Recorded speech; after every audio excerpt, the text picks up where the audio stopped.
নমস্কার সবাইকে। তো আজকে আমাদের বাড়িতে দু টাইপের রান্না হয়েছে। এক তো হচ্ছে মাছের ঝোল, যেটা মা অলরেডি করে রেখেছে, এখানে বাবার জন্য তুলে রেখেছে, তোমরা দেখতে পাচ্ছ।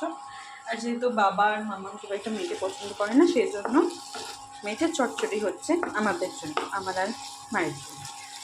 তো জেনারেলি তোমরা এখানে দেখে নিয়েছো যে আমি মেটের চচ্চড়ি করছি, বাট ব্যাপারটা হচ্ছে যে আমি রেসিপিটা তোমাদেরকে দেখাতে পারিনি, কারণ আমি অলরেডি করে নিয়েছিলাম লবণ, সেই জন্য এখন আমি জাস্ট এটাকে কষাচ্ছি। যেটা আমি করে নিয়েছিলাম সেটা হচ্ছে মেটেটাকে এখানে ভালো মতন সব মশলা দিয়ে মিশিয়ে রেখেছিলাম। মানে আমি ওটা করিনি, ওটা মা করেছিল, মেটেটাকে মশলা দিয়ে মিশিয়ে রাখা এখানে। আর এখানে আমি যেটা করেছিলাম, আর আলুগুলোকে ছোটো ছোটো করে মাই কেটে রেখেছিল। আমি যেটা করলাম সেটা হচ্ছে আমি এখানে দিয়ে দিলাম তোমার ফোড়ন, তেজপাতা আর সাদা জিরে ফোড়ন।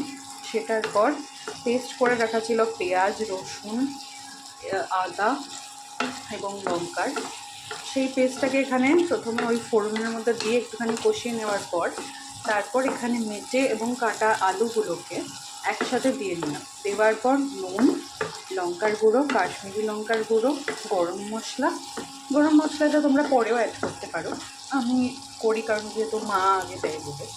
গরম মশলা, তারপর তোমার হলুদ আর জিরের গুঁড়ো আর ধনের গুঁড়ো, এগুলো দিয়ে এবার আমি ভালো করে এটাকে, আর এখানে তোমরা দেখতে পাচ্ছ দুটো লঙ্কা একটু চিড়ে দিয়ে, তিনটে লঙ্কা অ্যাকচুয়ালি একটুখানি চিড়ে দিয়ে ভালো করে এটাকে মিশিয়ে নেবে।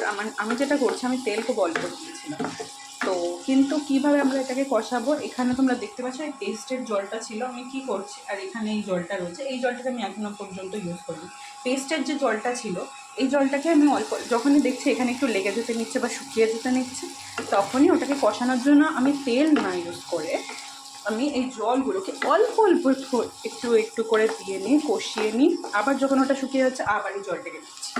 তো এরকম করতে করতে আমি যেরকম এটাকে অনেকক্ষণ এখন নাড়া দিয়ে নিয়েছি, এবার আমি এটাকে